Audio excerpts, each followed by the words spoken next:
खण्डमण्डलाकारं व्याप्तं येन चराचरं तत्पदं दर्शितं येन तस्मै श्रीगुरवे नमः।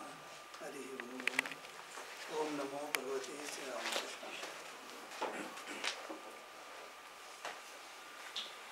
Brother Swami Purnanandaji, dear devotees and my dear children, today is a very holy and auspicious day called Corpus Christi.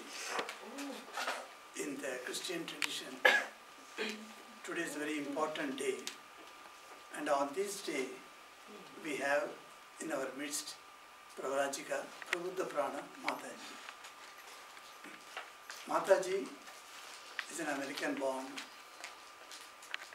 nun, sannyasi as we call, of the Sri Sarada Mat. You know, when Swami Vivekananda returned from America, he started a place or an organization called Ramakrishna Mission.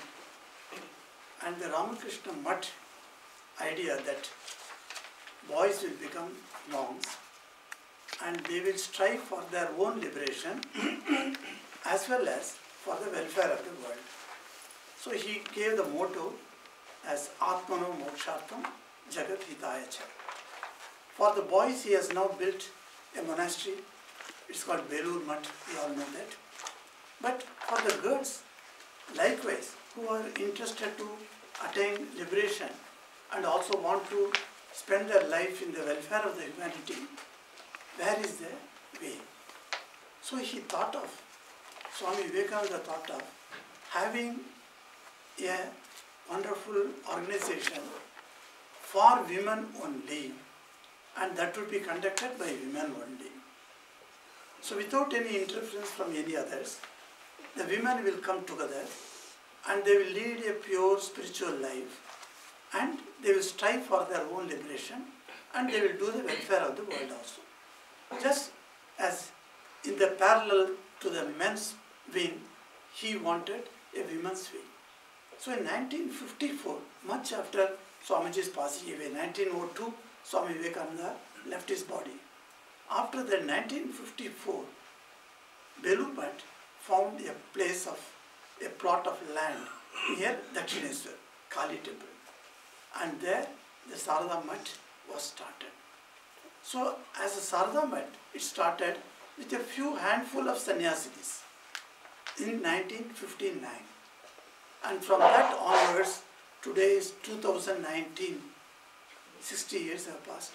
And you will find the organization as Sri Sarada Mat is growing leaps and bounds. Already it has got in foreign centers apart from India, Sri Lanka and Australia. And in other places, lots and lots of devotees are there. Those who are initiated by Sarada Mat, President Matajis and also Vice President Matajis, and the devotees are spreading everywhere. There are people like that, many, all over the world. Whenever in US also when I went, I met a few devotees there. They were all initiated by Sarada Mat. In Singapore we have. Like that, everywhere you find people now spreading everywhere. And one great thing, apart from their educational and medical activities in India, the Sarada Mat also is propagator of the Sanatana Dharma, the values of Vedanta all over the world. So the Matajis go from different places, from places to place, and then they speak about Vedanta and they speak about Sister Nivedita, Holy Mother, like that. So the spreading of the ideals also is done by the Matajis. And I would say, so Prajavarika PrabuddhaPrana Mataji is singularly, she is blessed to write a few books on Swamiji's disciples like Josephine MacLeod, and she has written Sarabul, and also on Sister Nivedita in contemporary newspapers. That means when Sister Nivedita was living, at that time in the newspapers what all had come. So she has done research. She is a research-minded lady and she is doing wonderful way. So she has come here to Ireland to do some research in the Trinity College Library. So let us wish her that a great welcome to our ashram here. And yes, and here we are happy to have her. Today morning she will conduct a retreat for us. She will speak for 1 hour, and after that we will have a tea break, and then for 45 minutes or 30 minutes we will have a question answer session. And then we will have Ram Nam Sankirtan, and then with that we shall come to a close. Thank you very much. I want to express my gratitude to Anita and Siddhartha Sen for bringing me here, and to Maharaj Swami Vimokshanandaji and Swami Punanandaji for welcoming me and giving me an opportunity to speak about Sister Nivedita. Sister Nivedita has many, now after this 150th anniversary of her birth, there are many statues of her have come up. And I want to show you some of those statues. This one is at Bagbasar. You see, the most popular picture of Sister Nivedita is her standing in this pose with her hand on her prayer beads. But you see in every picture, everywhere, she's in the same position, same pose. Even Swamiji statues, which I was going to show you, but no need. Swamiji statue, there's some variation, sometimes in the Chicago pose, and sometimes in Parivrajak, that he's wandering monk, and other just standing, looking very majestic, but sisters all in the same pose.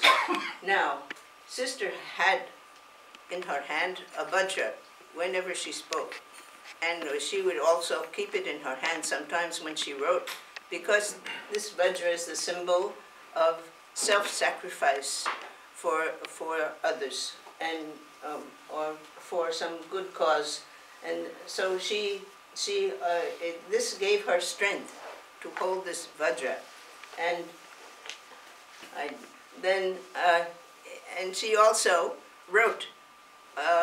She had such power of the pen that she could change the country through her power. She was a very powerful person. You see, the vajra is made of the bones, mythologically, made of the bones of the sage Dadichi, who gave his life so that the gods could use his bones to make an invincible weapon.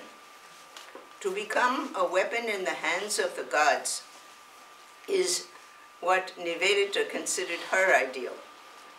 She wanted to be an instrument in the hands of the gods for the regeneration of India. Now, Nivedita wanted to be such an instrument that the freedom fighter Rashbihari Ghosh had said about her that if you see the dry bones beginning to show some life, it is because Nivedita breathed the breath of life into them. So we see, I think if I were to create an image of Nivedita, I would not have her with her hands on her prayer beads. She was very active, and I would have put her with a vajra in one hand and a pen in the other. And these were the instruments of her power. Now, I'll leave it at this just for now. So we are yet to see the real image of Nivedita. And I would like to convey to you something of Nivedita's personality. One evening in Kolkata, there was a social gathering of prominent people. And of course their wives came in glamorous saris, and they were all in a big hall, chatting and laughing. And Nivedita came. She was invited also, but she came late. When she entered, there was a hush in the room. All of a sudden, everyone stopped laughing and chatting. She was such a presence, wearing her white nun's clothes and this garland of Rudraksha beads around her neck. She was such a radiant and pure figure that they all turned to one another and asked, "Who is she? Who is she?" Nivedita, we know well enough the history of her life, but we want to know what she was really like. We have a good description of her by her friend, Eric Hammond, as a distinctive woman with luminous blue eyes, with hair of light golden brown, with a complexion radiant, with a smile ingratiating and alluring. She was of medium height, alert in every muscle and movement, eager, enterprising, dauntless. She was proud of her Irish ancestry and generous, impulsive, ardent. She had the charm and power of ready speech. All this she carried from the Emerald Island by way of England to India, the home of her adoption, because of her burning sacrifice for the Indian people. She radiated the energy and brilliance of that fire. Those who knew her guru, Swami Vivekananda, observed that his body was always vibrating with energy. Since his childhood, with this tremendous energy, he turned the tide of the thought current of the ocean of the world. Swami Vivekananda recognized in Nivedita a potential world mover, who was inspired even as he was. After giving her intensive training for 2 years, he transmitted to her the power that came through him from Sri Ramakrishna. That came through Sri Ramakrishna to him. Whatever Nivedita did, she did with a vengeance. No one could obstruct her path. If impeded or questioned in any way, she could express impatience or irritation. Rabindranath Tagore wrote that immensely talented, she was also a warrior by nature. She was mighty and did not hesitate to impose her will on others. She was dominating and single-minded and liked molding other people to her opinions. If people agreed with her, she could get along with them, otherwise not. From my own experience, said Rabindranath, I can say that although there were many occasions during which I could come close to her, I resisted such intimacy because I felt an inner resistance. It was not a resistance born of the fear of ideological difference, but a fear out of having my entire being besieged.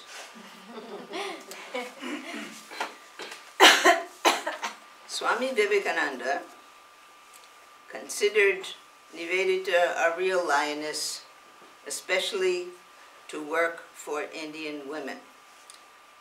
Nivedita opened a nationalistic school for girls, but she soon felt that that was not enough.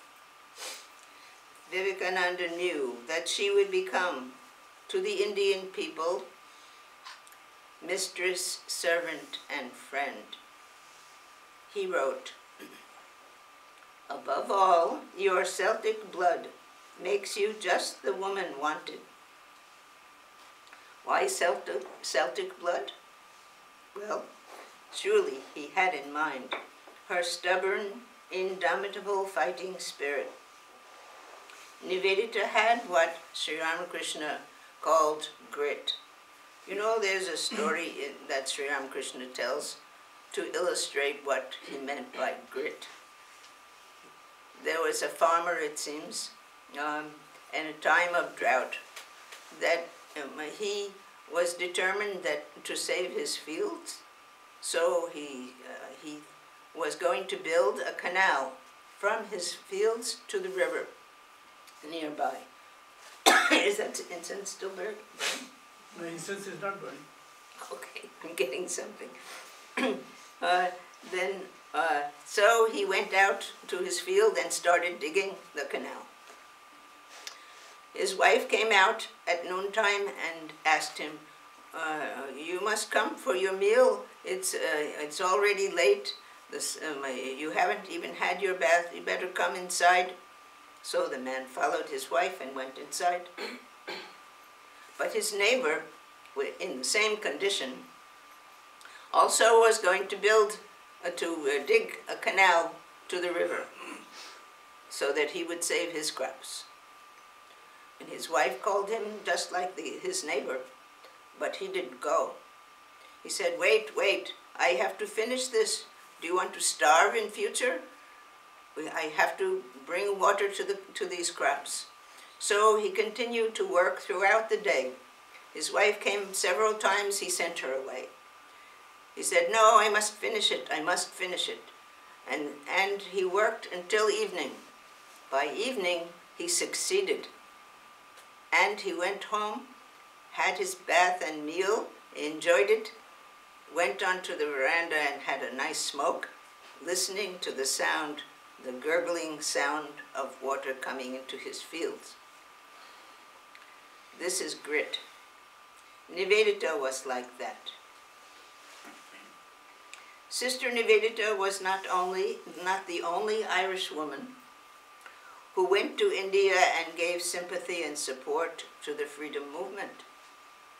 Annie Besant and Margaret Cousins.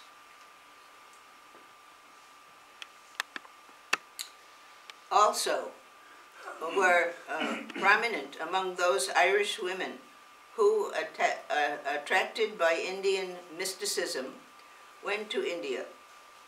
In 1914, Annie Besant established the Hindu College. She started New India, a newspaper to publish the propaganda for India's freedom. And she started the Home Rule League, and with Margaret Cousins, the Women's Indian Association. Together they organized the All India Women's Conference. Besant's active career in India lasted 40 years. However, even though it was double the number of years that Nivedita was in India, Nivedita's accomplishments were far more than anyone else's. Furthermore, they lived in India as Westerners, whereas Nivedita lived as a brahmacharini in the poorest of Hindu ghettos in Calcutta. Vivekananda had warned her that she would not get any of the comforts of Western life in India. When Nivedita's ship was approaching the shores of India in 1898, she wrote in her diary, "What will Calcutta feel like? I tremble to think." The first few days she went sightseeing with English friends, and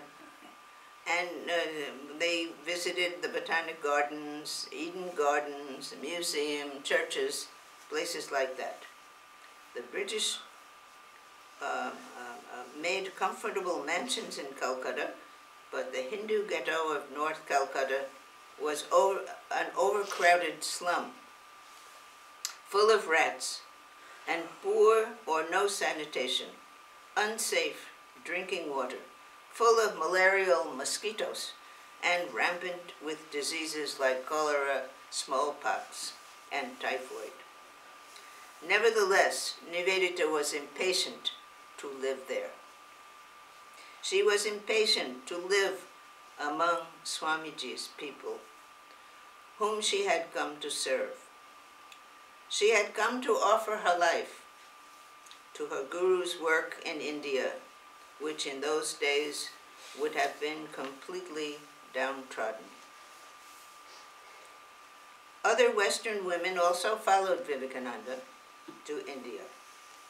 Swami Sardananda wrote, "Some large-hearted Western women, inspired by Swami Vivekananda's renunciation and strength of character, chose to dedicate their lives for an India stricken with poverty and distress. But it will be no exaggeration to say that Sister Nivedita occupies the preeminent position among them all." Nivedita knew that unless India were free, her problems would not be solved. So her aim was to set up the machinery that would give a sense of nationality to her people. She considered the Indian people to be her own children, and like a mother was willing to sacrifice for them. According to her, nationalism was not simply pride, not just an abstract identity, but intense love for the ideals as expressed in the great personalities, great because they sacrificed their comfortable lives for the sake of others. In London, before Nivedita had come to India, she had been a principal of a school, and she had become a prominent member of the cream of intellectual society. She could have established herself in that society in an important position, but she was not interested in fame. To Nivedita, Swami Vivekananda was the embodiment of the idea of India, and she saw India through him, not with her intellect, but with her heart. She wrote, "I can see now that he was longing for someone to pour his own mind and thought into. Oh, that I may never have hardened again, and I may never harden my nature so as to lose one atom of it."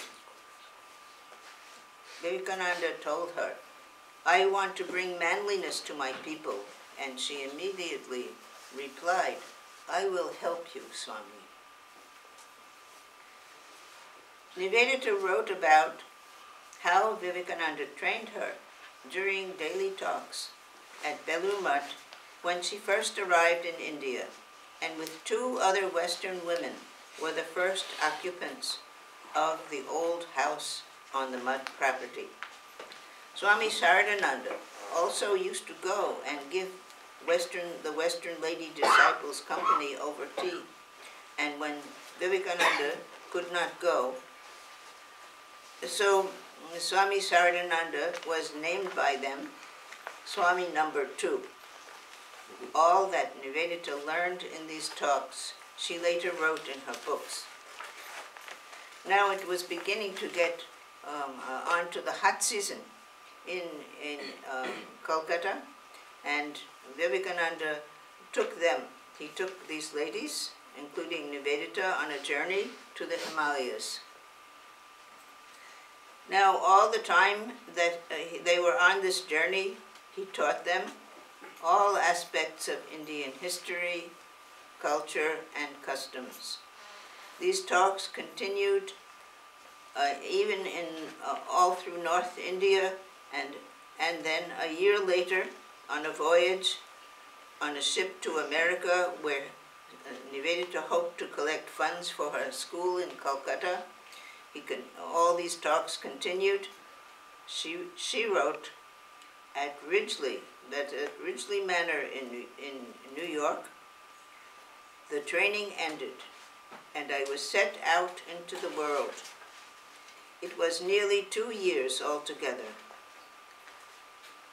Swami Vivekananda then sent her on a lecture tour in America and England to correct the wrong ideas that people had heard about India from missionaries. He sent her with the words, "Fight for me." Nivedita fought with these two weapons, the vajra in one hand and a pen in the other. She became the most eloquent interpreter of India for the West. Nivedita worked to rouse the people from lethargy and helplessness whenever any natural calamity took place, like floods, famine, or plague. Nivedita went there and served the people. She took a broom and cleaned the lanes during a plague epidemic, nursed the dying, and disinfected the huts. During a flood, her ill health, difficulties of travel, lack of transport, none of these could prevent her from going to the place and helping the people. She waded through knee-deep water and helped them and inspired them with the national idea that they must help one another for the sake of the country. Her deep love of the people inspired Rabindranath Tagore to call her Mother of the People, Lokmata. When she visited Tagore in his village, he observed how she mixed with the people, understanding and sympathizing with them. He said, "We had not seen before an embodiment of the spirit of motherhood which, surpassing the limits of family, can spread itself over the whole country." Within 6 or 7 years, malaria, meningitis, and overwork shattered her health. Her friends persuaded her to visit the West and recover. Then she spent 2 years in the West and came back to India. In that period, she was able to be in India, in the West, when she returned to the West. She was able to be there when her mother died. But Nivedita, vajra in one hand and pen in the other, went on with her writing, having a premonition that she herself would not live much longer. About her pioneering sociological treatise, The Web of Indian Life, the British wrote it was nothing but a political pamphlet in disguise, the object of which was the demonstration that India is a single nation and not a congeries of divided races and religions. Nivedita gave evidence to the unity of India, researching the spiritual waves that reached every corner of the subcontinent. Her book, That Web of Indian Life, created a sensation and a challenge to the British imperialism. It was both widely criticized as well as praised. Later, Rabindranath wrote, Nivedita has uttered the vital truths about Indian life. She, in that work, expressed all that she learned from Swami Vivekananda. Now, after Swamiji passed away in 1902, Nivedita went on this lecture tour of the entire country, inspiring young people to join the freedom movement, recruiting revolutionaries. She was so active that one newspaper reported that she would be the person to succeed her guru as the head of the Ramakrishna order. Nivedita could, of course, never do this. Nivedita had one goal and lived for that alone, to fill Swamiji's mission. Nivedita said about India that when Egypt was building pyramids, India was putting a parallel energy into the memorizing of the Vedas and patient elaboration of the Upanishads. She had tremendous faith in Indian culture, and she studied and searched for what makes the Indian people a distinctive type apart from other nations. Culture is the very identity of a country. It includes history, literature, science, and arts.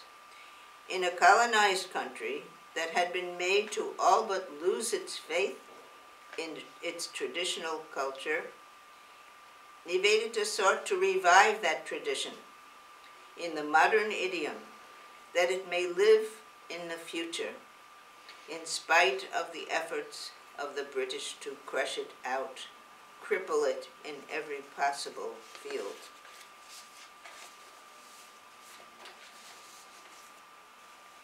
And so Nivedita guided and brought into blossom the budding Indian geniuses of the time, making them aware of the traditions so that they would continue them in the current idiom.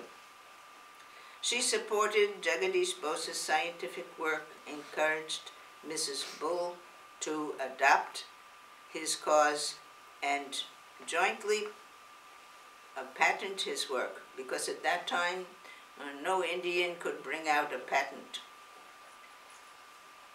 Because Swamiji had said that Jagadish's scientific discoveries and inventions bore out the truths of Vedanta. Nivedita wrote articles and helped Jagadish to write his research and write his books, Living and Non-Living, Plant Response, and Comparative Electrophysiology, to establish him as a scientist internationally.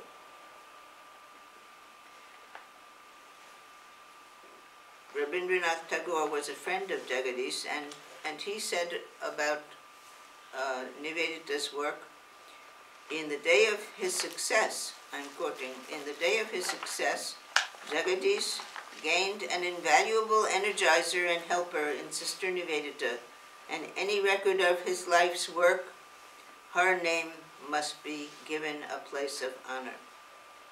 But when Jagadish inaugurated his science laboratory, his Vigyan Mandir, he did not mention Nivedita's name. Most likely, she had forbidden him to do so. Just as she had forbidden Dinesh Chandra Sen to mention her name, though she worked with him day and night for months, helping him to write his immortal History of the Bengali Language and Literature.